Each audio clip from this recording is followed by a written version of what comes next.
జీవమునకు వారసుడినగుటకు నేను ఏమి చేయవలెను అన్నాడు. సద్బోధకుడా అని అన్నాడు. ఆ మాటలే మనము ఆలోచన చేద్దాం. ప్రభువును గూర్చి క్రొత్త నిబంధనలో ఎవరు పలకని గొప్ప పలుకును ఇతడు పలికినాడు. అతని ఉద్దేశము, సంగతులు అవి వేరు.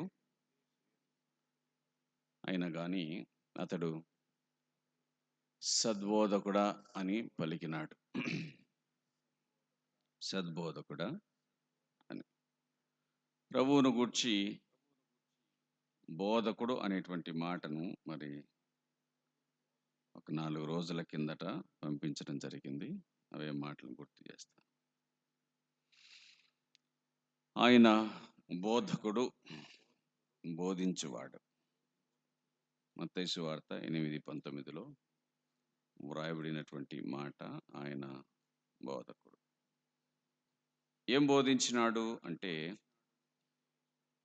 మత్తయి సువార్త 8వ అధ్యాయము 19వ వచనములో ఒక శాస్త్రి వచ్చి బోధకుడా అని అన్నాడు. ఒక శాస్త్రి వచ్చి ఆయనను బోధకుడా అని పిలిచినాడు. ఆయన బోధించడం ప్రారంభం చేసినాడు కదా. కాబట్టి ఆయన బోధ ద్వారా, ఆయన క్రియల ద్వారా ఆయన ప్రసిద్ధి చెందినాడు. మత్తయి సువార్త 5వ అధ్యాయము 2వ వచనములో అప్పుడు ఆయన నోరు తెరచి ఇలాగు బోధింప సాగెను. నోరు తెరచి ప్రియ ప్రభు బోధించటం ప్రారంభించినాడు. ఆయన వారికి ఇలాగున బోధింప సాగెను అని. బోధించినవాడు బోధకుడు. ప్రభు అయిన యేసుక్రీస్తును గూర్చి వ్రాయబడిన మాట ఆయన బోధకుడు అని. ఆ బోధలో ఎంత శ్రేష్టమైన మాటలు ఉన్నాయో ఆ మాటలను మనము ఎరుగుదుము. మత్తయి సువార్త 5, 6, 7 అధ్యాయంలో ఉన్నటువంటి సంగతిని మనము ఎరుగుదుము. ఆయన అంత శ్రేష్టమైన బోధకుడిగా మనకు కనిపిస్తాడు. ఆయన బోధ పరసంబంధమైన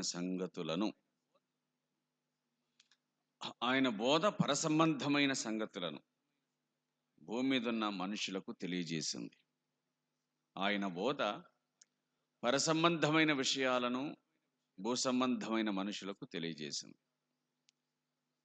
ఆయన బోధ పరసంబంధమైన స్టాండర్డ్స్ను, పరసంబంధమైన ప్రామాణికతలను భూసంబంధమైన వ్యక్తులకు తెలియజేసింది. అది ఆయన బోధలో ఉన్నటువంటి గొప్పతనము, ఆయన బోధలో ఉన్నటువంటి శ్రేష్టత. అది మనం చూడగలుగుతున్నాం.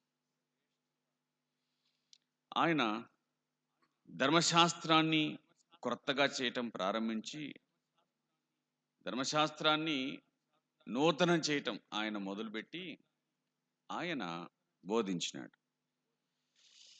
అప్పుడు జరిగిన సంగతి ఏమిటంటే ఆఖరి మాటల్లో 7వ అధ్యాయము 28వ వచనంలో ఆయన ఈ మాటలు చెప్పి ముగించినప్పుడు జనసమూహము ఆయన బోధకు ఆశ్చర్యపడుచుండేది. ఆయన బోధకు ఆశ్చర్యపడుచుండేది. ఆయన ఆశ్చర్యపరిచిన బోధకుడు. తన వాక్యము ద్వారా వినుచున్న ప్రజలను ఆశ్చర్యపరిచిన బోధకుడు. తన మాటల ద్వారా వినుచున్న ప్రజలను ఆశ్చర్యపరిచిన బోధకుడు. ఎంత మంచి మాట. సామాన్యమైన సంగతులను చెప్పి వదిలేసిన వాడు కాదు, కానీ వారు వినని సంగతులను చెప్పినాడు. ఆయన వినని సంగతులను చెప్పినాడు. పరసంబంధమైన సంగతులు, వినని సంగతులు. మనము బోధకులమే. తన బోధను గూర్చి ప్రభు మాట్లాడుచు నా అంతటి నేనేం మాట్లాడటం లేదు, నన్ను పంపిన తండ్రియే మాట్లాడుచున్నాడు అన్నాడు. తన బోధ అంతటిలో కూడా ప్రభు అయిన యేసుక్రీస్తు తన తండ్రిని మహిమపరిచాడు. అసలు మనం ఎన్నడూ వినలేదే ఇలాంటి బోధ అని అన్నారు వాళ్ళు. మనము బోధించుచున్నప్పుడు దేవుడు మనతో మాట్లాడిన మాట, ఒక నూతనమైన సంగతైన, ఒక క్రొత్త సంగతైన మన బోధలో ఉండవలసిన అవసరం ఉంది. ఎందుకంటే ఇవి దేవుడు మాట్లాడే మాటలే కదా. తన దాసులను ఆయన పంపించి మాట్లాడతాడు కాబట్టి దాసుల నోట యజమానుని మాట ఉండాల్సిందే. దాసుని నోట యజమానుడి మాట ఉండాలి.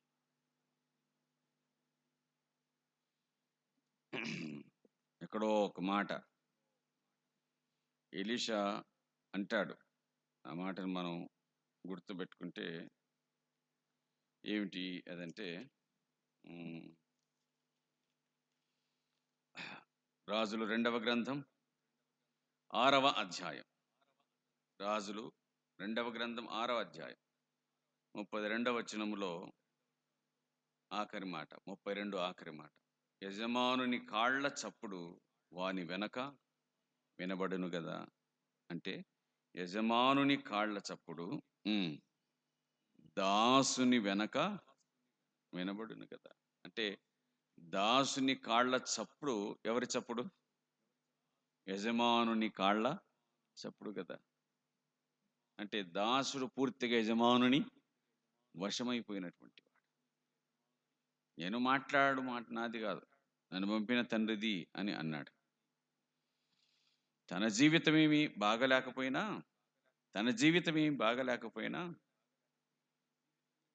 బిలాం ఒక మాట అన్నాడు. సంఖ్యాకాండం 23వ అధ్యాయం, సంఖ్యాకాండం 23వ అధ్యాయం 5వ వచనం చూడండి. యెహోవా ఒక మాట బిలాము నోట ఉంచి అన్నాడు. అది 23వ అధ్యాయం 12వ వచనం. అందుకతడు, యెహోవా నా నోట ఉంచిన దాన్ని నేను శ్రద్ధగా పలకవద్దా? నా నోట ఉంచిన దాన్ని యెహోవా నా నోట ఉంచాడు, దాన్ని నేను శ్రద్ధగా పలకవద్దా అని అన్నాడు. 22వ అధ్యాయం 8వ వచనంలో, యెహోవా నాకు సెలవిచ్చిన మాటలను నేను తిరిగి వచ్చి మీతో చెప్పేదాను. నా సొంత మాటలు కాదు, యెహోవా నాకు సెలవిచ్చిన మాటలను నేను మీకు చెప్తా. ఎంత మంచి మాటలు అన్నాడు. 20వ వచనం, 22:20 చివరి మాట. నేను నీతో చెప్పిన మాట చొప్పుననే నీవు చేయవలనని అతనికి సెలవిచ్చాను. నీతో చెప్పిన మాట చొప్పునే. 30వ వచనం, యెహోవా దూత, నీవు ఆ మనుషునితో కూడా వెళ్ళు, అయితే నేను నీతో చెప్పు మాటయే గాని మరేమియూ పలకకూడదు. ఆయన చెప్పే మాట మరేం పలకకూడదంట. అవసరాన్ని బట్టి ఏదైనా ఉపమానాలు ఉండవచ్చునేమో కానీ దేవుడు చెప్పని మాట, దేవుడు పలకని మాట దేవుడి దాసుడి నోట ఉండకూడదనే సంగతిని మనం వింటూ ఉన్నాం.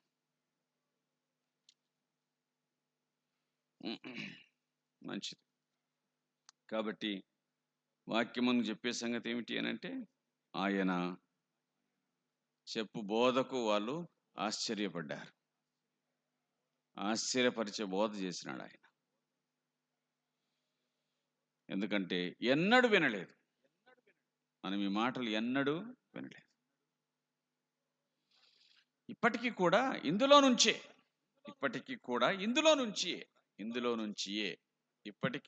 నుంచే మనం మాటలను చూడగలుగుతాం. దేవుడు మనతో మాట్లాడతాడు. ఆయన మాటలు చెప్పిన తర్వాత వాళ్ళు ఆశ్చర్యపడ్డారా? ఎందుకంటే ఆయన అధికారము కలిగిన వారి వలె. ఎట్లా బోధించాడంటే, ఆయన అధికారము గలవాని వలె బోధించాడు. కాబట్టి ఆయన అధికార బోధకుడు. అధికారంతో చెప్పినాడు మాట. అధికారంతో చెప్పినాడు అని అంటే కూర్చున్న వారిపైన తాను అధికారి. ఇంకంతే, అధికారంతోనే మాట్లాడినాడు. అందులో చచ్చు మాట ఏమీ లేదు. సంపూర్ణంగా అధికారపూర్వకమైన మాటయే కనబడుతుంది. మార్క్స్ వార్త 4:2లో ఆయన ఉపమానముతో బోధించడం మొదలుపెట్టినాడు. కాబట్టి ఆయన ఉపమాన బోధకుడు అనే మాట రాయబడింది. ఉపమాన బోధకుడు. మార్క్స్ వార్త 4:2లో ఆ మాట కనబడుతుంది. ఉపమానం చెప్పొచ్చు కానీ ఉపమానాలే కాదు బోధ. ఉపమానం చెప్పవచ్చు కానీ ఉపమానాలే బోధ కాదు. ఉపమానం బోధకు సహాయం చేయాలి కానీ ఉపమానం బోధను దిగమ్రింగకూడదు. ఉపమానం బోధను మింగేయకూడదు. ఉపమానం చెప్పొచ్చు కానీ ఉపమానం బోధను డామినేట్ చేయకూడదు, మింగివేయకూడదు. ఆయన ఉపమాన బోధకుడు. లూకాసు వార్త 9:38లో కరుణించు బోధకుడు ఆయన, కటాక్షించు బోధకుడు అని వ్రాయబడింది. ప్రభువా, బోధకుడా నా కుమారుని కటాక్షించు, నన్ను కరుణించు. బోధకుడా నన్ను కరుణించు, బోధకుడా నా కుమారుని కరుణించు, కటాక్షించు అన్నాడు. ఆయన కరుణించు బోధకుడు. ఒక బోధకుడిలో కరుణ కూడా అవసరం. ఒక బోధకుడిలో బోధ అవసరం. ఒక బోధకుడిలో ఆశ్చర్యపరిచే బోధ అంటే తండ్రి నోట ఉంచిన మాట. ఒక బోధకుడు అధికారికంగా బోధించాలి. గట్టిగా చెప్తే ఏమవుతారో ఇల్లు అని కాదు, అధికారికంగా బోధించాలి. గట్టిగా చెప్తే నాకు ఇబ్బంది అవుతుందేమో అని కాదు, అధికారికంగా బోధించాలి. ఉపమాన బోధకుడు, కరుణించు బోధకుడు. కరుణించినాడు, కుమారుని కటాక్షించి దయ్యమును వెలగొట్టి ఆ కుమారుణ్ణి లేపిన బోధకుడు ప్రభువైన యేసుక్రీస్తు.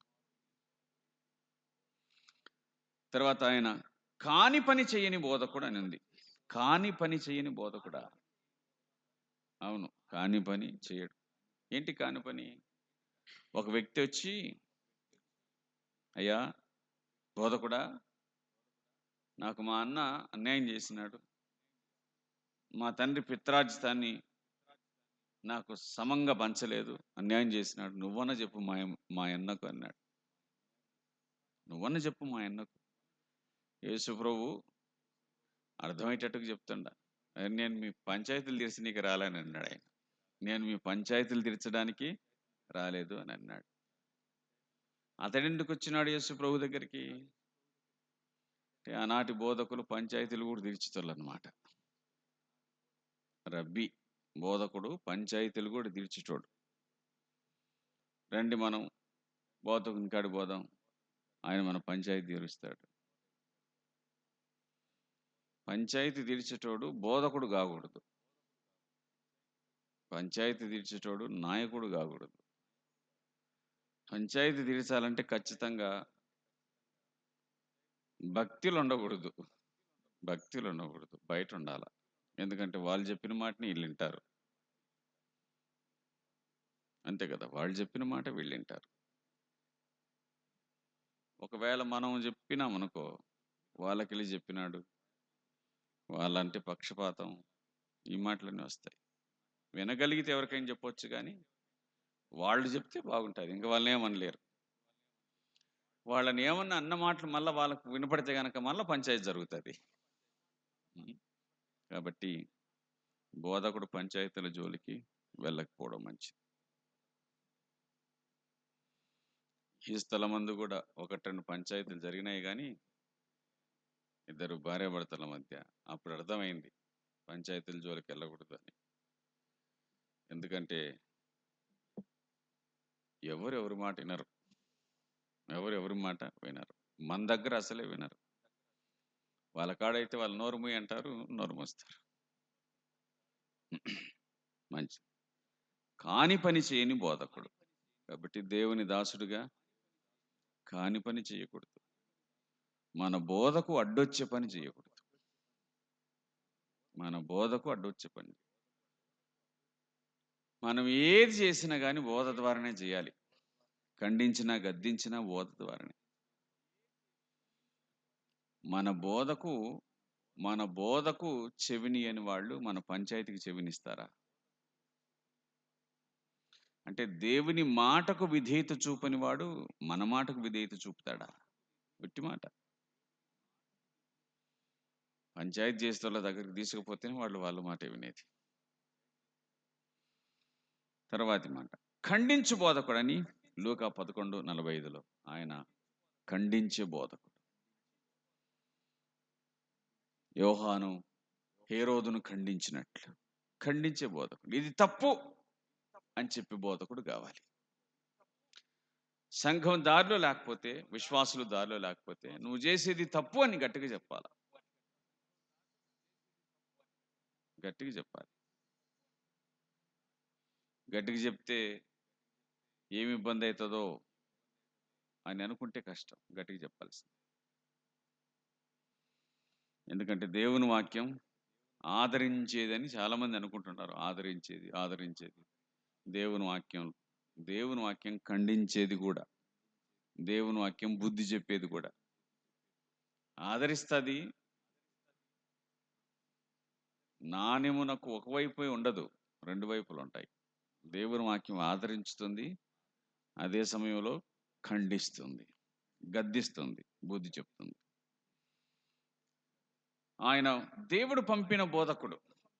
యోహాను సువార్త 3:2లో నీకోదేమొచ్చి, బోధకుడా, దేవుని వద్ద నుంచి వచ్చిన బోధకుడవు నువ్వు అని అన్నాడు. నీ మాటలు వింటుంటే నువ్వు దేవుని కానుంచి వచ్చినట్లుగా కనపడుతుంది. నీ మాటలు వింటే దేవుని కానుంచి వచ్చినట్టు కనపడుతుంది. ఎంత మంచి మాటలు మాట్లాడుతున్నావు, ఎంత ఖచ్చితంగా మాట్లాడుతున్నావు, ఎంత గద్దించినట్టుగా మాట్లాడుతున్నావు. అవునా? నువ్వు దేవుని ఇద్దరి నుంచి వచ్చినావు. నీ జీవిత విధానమే మాకు అర్థమవుతుంది. నువ్వు దేవుని కానుంచి వచ్చినావు, పై నుండి వచ్చిన బోధకుడు.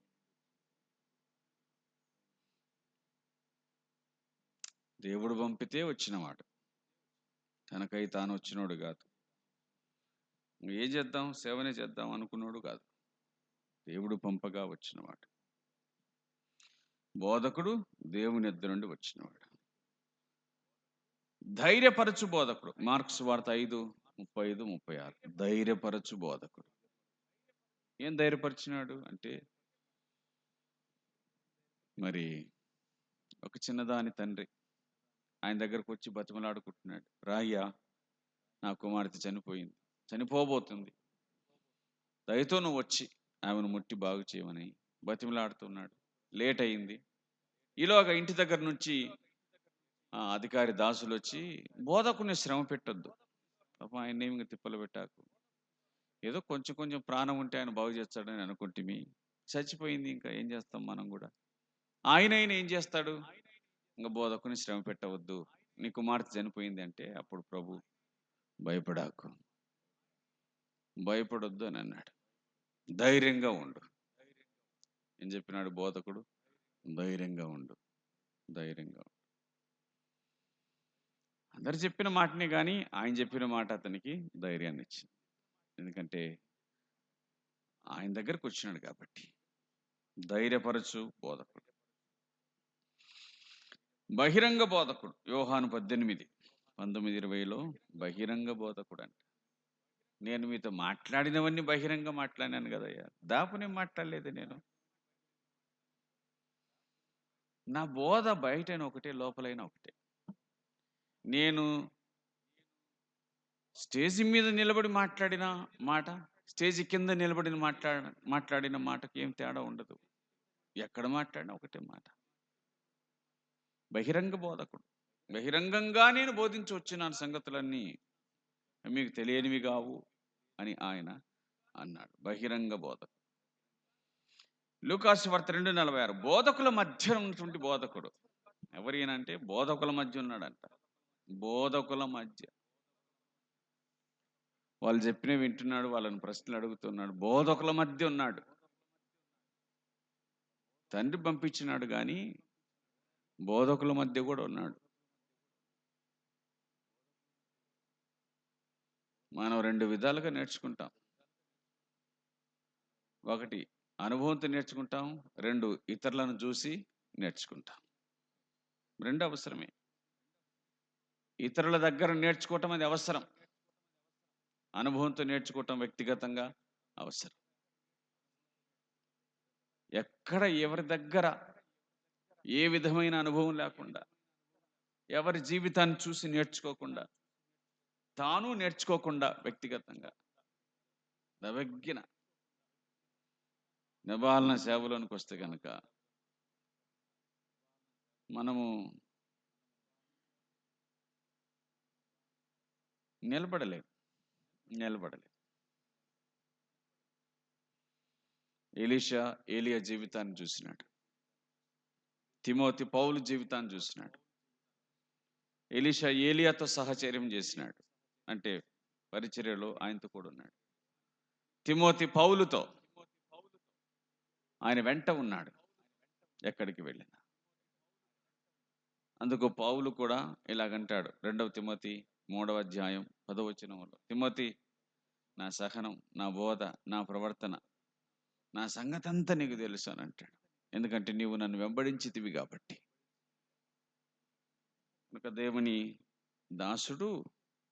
దేవుని దాసుల మధ్యలో నుండి వచ్చినవాడు. అది మనం గ్రహించి, దేవుని దాసుల మధ్యలో నుండి వచ్చినవాడు, సంగతులను గ్రహించినవాడు. యోహాను 13:14 ఆయన మాదిరి బోధకుడు. మాదిరి అంట. ఏం మాదిరి? నన్ను చూస్తానే నేను చేసిన సంగతులు మీరు జ్ఞాపకం పెట్టుకోవాలా. మాదిరి, ఇలాగున్న మీరు చెయ్యండి, నేను చేసినట్లుగానే మీరు కూడా చెయ్యండి. మాదిరికరమైన బోధకుడు ఆయన. నేను చేసినట్లుగా మీరు చెయ్యండి. శిష్యుల పాదములను కడిగెను. పాదాలు కడిగినాడంట. సేవలు చేయించుకొని కాదు, చేసినాడు. తన శిష్యులకు సేవ చేసినాడు. వారి పాదాలను కడిగినాడు, వారి పాదములను కడిగినాడు. మంచిది. మాదిరి, సేవకునిలో మాదిరి. మోమాటం లేని బోధకుడు. మత్తయి 22:16. మోమాటం లేదంట. ఉన్నది ఉన్నట్లుగా చెప్తాడంట. ఉన్నది ఉన్నట్లుగా చెప్తాడా? మోమాటం లేదా? మోమాటం లేదు. ఇంత గట్టిగా చెబితే ఎట్లబ్బా? ఏం లేదు, మోమాటం ఏం లేదు. లూకాసు వార్త 20:40లో యుక్త బోధకుడు అని ఉంది. యుక్త బోధకుడు అంటే, బోధకుడా సరిగ్గా చెప్పినావు నువ్వు. అప్రంచు వారు ఆయనను ఏ ప్రశ్న అడిగ తెగింపలేదు. ఖచ్చితంగా చెప్పినావు ఆయన, నువ్వు సరిగ్గా చెప్పినావు, యుక్తముగా చెప్పితివి. లేకపోతే వీళ్ళు నోరు మూసుకోరు. యుక్తముగా బోధకుడు సరిగా జవాబు చెప్పవలసిన వాడు. రూపాంతర బోధకుడు. మార్క్స్ వార్త 9:4లో రూపాంతరము చెందినవాడు. ఎట్లా తయారైనాడు? మహిమ. ఇంత గొప్ప సంగతి. మెరిసిపోయినాడు, మహిమలో కనిపించినాడు, దగదగ మెరిసిపోయినాడు.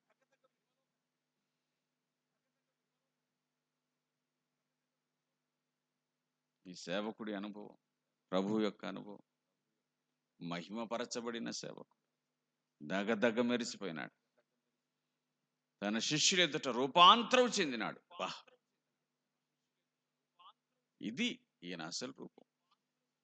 మనమేమో పశుల పాకలో పడగనికి కూడా స్థలం లేని లెక్క చూచిమి. ఆయన ఆకాశ పక్షులకు, గోళ్ళు నక్కలకు బోరేలు ఉన్నాయి, నాకు స్థలం లేదన్నాడు. కానీ ఈయన కథ ఇది. ఏం చూసినారు? ఆ సేవకుని 4 అంతస్తుల బిల్డింగ్ చూడలే, కొత్తగా తెచ్చుకున్న కారు చూడలే, వేసుకున్న 10,000 రూపాయల సూటు బూటు చూడలే. మహిమ ఇంకా లోపలికి చూశారు. బోధ విన్నారా? విన్నారు. ఆయనను చూసినారా? చూసినారు. అసలు రూపం అప్పుడు కనిపించినాడు. రూపాంతరపు కొండ మీద కనిపించింది అసలు రూపం. అప్పుడు చచ్చిన వారి వల్ల పడినారంట ఆ మహిమను చూడలేక.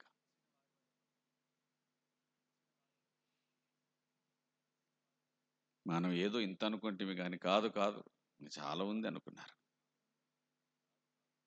మహిమ కలిగిన బోధకుడు, రూపాంతరము చెందిన బోధకుడు. ఇంకా అట్లాగే ఎప్పుడు అంతే, ఎప్పుడు అవే మాటలు, ఎప్పుడు అవే ప్రసంగాలు, ఎప్పుడు అదే ప్రార్థన కాదు. రూపాంతరం, రూపాంతరం, రూపాంతరం చెందిన బోధకుడు. వెరవని బోధకుడు, యోహాను సువార్త 11వ అధ్యాయం 8వ వచనంలో, బోధకుడా మళ్ళీ ఎక్కడికి పోదామంటున్నావు? లాజరు చనిపోయినాడు. ఇప్పుడే నిన్ను పట్టుకోవాలనుకుంటున్నారు కదా వాళ్ళందరూ, చంపాలనుకుంటున్నారు కదా. ఆయన చెప్పినాడు గట్టిగా. యోహాను సువార్త 11వ అధ్యాయం 18వ వచనంలో ఆ మాటకు ప్రభు ఇచ్చిన జవాబు ఏమిటో మనకు అర్థమవుతుంది. యోహాను సువార్త 11వ అధ్యాయం 8వ వచనాన్ని చూస్తే ఆయన అన్నాడు, ఇప్పుడే యూదులు నేను రాళ్ళతో కొట్ట చూచుండ్రే, అక్కడికి తిరిగి వెళ్ళదువా? 12 గంటలు ఉన్నవి కదూ, ఒకడు పగటి వేళ నడిచినట్లా లోకపు వెలుగును చూచును గనుక తొట్రు పడడు. రాత్రి వేళ నడిచినట్లా వాని యందు వెలుగు లేదు కనుక వాడు తొట్రు పడును. అయ్యో ఇప్పుడే చంపాలనుకుంటున్నారు, మళ్ళీ అడిగి పోదామంటే పగలు 12 గంటలు ఉన్నాయి. పగటెందు నడిచివాడు తొట్టుపడాడు.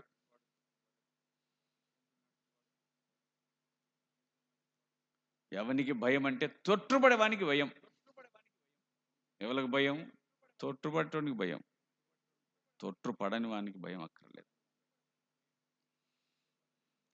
శిష్యులను బలపరచు బోధకుడు, శిష్యులను బలపరచు బోధకుడు. తన శిష్యులను పరిసయ్యులు వారించగా, నీ శిష్యులు చేస్తుంది వింటున్నావా నువ్వు అంటే ఆయన అన్నాడు, వాళ్ళు ఊరుకుంటే రాళ్ళు కేకలేస్తాయని అన్నాడు. తన శిష్యులను బలపరిచిన బోధకుడు. వాళ్ళని వెంటేసుకొని వచ్చినాడు. తప్పు చేస్తే కాదు, ఒప్పు చేస్తూ ఉంటే వెంటేసుకొని వచ్చినాడు. తన శిష్యులను బలపరిచిన బోధకుడు.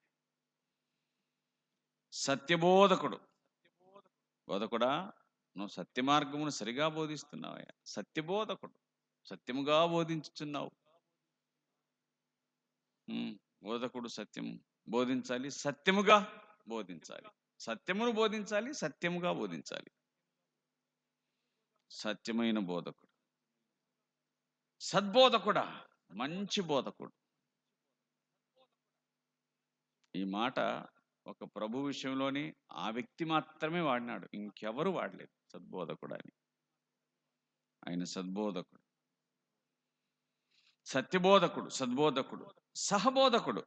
సహబోధకుడు మార్కు 9:38. సహబోధకుడు అంటే శిష్యులు వచ్చి, బోధకుడా ఎవడో నీ నామమున దయ్యములు వెలుగొట్టడం చూసాం మేము అని అన్నాడు. ఆయన అభ్యంతరపరచకండి, మనోడే, మన పక్షం ఉన్నవాడు మనోడే. మన సంఘం కాదు, మన మినిస్ట్రీ కాదు, కాదు కాదు, మనోడే సహబోధకుడు. మనతో కలిసి పనిచేసేవాడే. నా నామాన్ని ఉపయోగించుకుంటున్నాడా? మనోడే.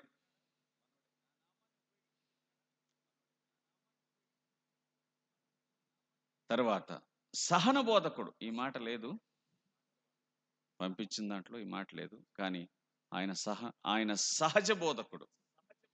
ఆయన సహజ బోధకుడు. మార్కు 10:1 వాడుక చొప్పున ఆయన విశ్రాంతి దినమున సమాజ మందిరమునకు వెళ్ళి బోధించుచుండెను. సహజ బోధకుడు. బోధించడం అనేటువంటిది ఆయన పని. సహజంగానే బోధించిన సహజ బోధకుడు. సహన బోధకుడు. సహన బోధకుడు ఎంతగా హింసించిన గాని, ఇస్కరియోతు యూదాని వచ్చి ముద్దు పెట్టుకున్నాడు, బోధకుడా అని. యూదా కానీ చేయాల్సిందేదో త్వరగా చెయ్యి అని అన్నాడు, కానీ ఏమనలేదు. ఎంత దుర్మార్గుడివి అని ఏమనలేదు, సహించుకున్నాడు ఆయన. బోధకుడా అని అతడంటే దుర్మార్గుడని ఈయన అనలే. ఈయన బోధ కూడా కరెక్టే, అతడు దుర్మార్గుడు, అది కూడా కరెక్టే, అంతే కదా. కానీ ఈయన బోధ కూడా అంటే స్వీకరించినాడు, కానీ వెంటనే మళ్ళీ దుర్మార్గుడు అని మాత్రం అనలే. సహన బోధకుడు, సామాన్య బోధకుడు, సామాన్య బోధకుడు. నేను ఎంత లేదన్నా ఒక 20 మంది ఉంటే చెప్తా, 30 మంది ఉంటే చెప్తా, ఏడబాడ 10 మంది వచ్చారు ఏం చెప్తావు అనేటోడు కాదు. ఒకరికైనా చెప్తాడు, జన సమూహములకైనా చెబుతాడు, ఎవరికైనా చెప్తాడు. ఆయన సామాన్య బోధకుడు, సామాన్య జనులకు బోధించుతున్నాడు. సుంకర్లు పాపులు ఆయన బోధ వినడానికి వచ్చేవాడు, వారికి బోధించిన. హృదయమును మండించు బోధకుడు, లూకాసు వార్త 24:32లో, లూకా 24:32లో ఆయన దారిలో మనతో కూడా మాట్లాడుతుండగా మన హృదయాలు మండలేదా? ఆయన బోధించుతున్నప్పుడు మన హృదయములు మండినాయి కదా, హృదయాలు మండినాయి. హృదయాలను మండించిన బోధకుడు. క్షమించు బోధకుడు అని. క్షమించు బోధకుడు అంటే ఆయన దగ్గరికి వ్యభిచారమందు పట్టబడిన స్త్రీని తీసుకొని రాగా, ధర్మశాస్త్రం ప్రకారంగా శిక్షించండి బాబు, తప్పేముంది, నేను నీకు శిక్ష విధించను అని అన్నాడు. నేను నీకు శిక్ష విధించను అన్నాడు. అర్థమైంది కదా, నేను నీకు శిక్ష విధించను అన్నాడు. అంటే అర్థం ఏంటి? నేను నీకు శిక్ష విధించను అంటే వాళ్ళు విధించలేదు కాబట్టి నేను కూడా వారి వంటి వారు కాదు కాదు కాదు. నేను తీసుకొచ్చిన వాళ్ళు నేను శిక్షించడానికి సమర్థులు. నన్ను అడగకుండా శిక్షించి ఉండింటే అయిపోయేదానివి నువ్వు. నన్ను అడిగి శిక్షించడానికి వచ్చినారు కాబట్టి బతికినావు. వాళ్ళే శిక్షించలేదు, ఇక నేను శిక్షిస్తానా? నిన్ను శిక్షించదలిచిన వాళ్ళే నేను శిక్షించలేదు, నేను ఎందుకు శిక్షిస్తాను? నేను క్షమిస్తున్నాను. అయితే ఇది ఇష్టానుసారంగా బతకడానికి కాదు, ఇప్పటికైనా దేవుని వైపు తిరగడానికి. వెళ్ళి పాపం చేయకు అని అన్నాడు. గనుక ప్రభు బోధకుడు, అన్ని విషయాల సరిపోయినవాడు. ఆయన బోధ ఎటువంటిదో విన్నాం, ఆయన ఎటువంటి జీవితాన్ని జీవించాడో విన్నాం. ఆయన జీవితపు వెలుగులో మరి మనలను కూడా కొంచెం పరీక్షించుకొని, ఈ లక్షణాలు ఉన్నాయో లేదో ఆలోచించుకొని జీవించగలిగితే క్షేమాన్ని పొందగలుగుతాం. బోధకులముగా ఆయన వంటి బోధను మరి మనము చేయించు, ఆయన వలె జీవించుచు, అలాగున ప్రభువునకు మహిమ తీసుకుని వచ్చుటకు ఆయన మనకు సహాయము చేయునుగాక. ప్రార్థన చేద్దాం. మా తండ్రి, మీకు స్తోత్రాలు. మా ఎదురికి తెచ్చిన వాక్య భాగం కొరకు వందనాలు. దీవించండి. మేము మా ప్రభు అయిన క్రీస్తు వలె జీవించినట్లుగా సహాయం చేయండి. మా ప్రభువు వలె మేము బోధకులు మగినట్టుగా కృప చూపించండి. ఆయన వంటి లక్షణాలు అలవర్చుకుంటూ సహాయం చేయండి. యేసుక్రీస్తు నామమున వేడుకొంచున్నాము తండ్రి.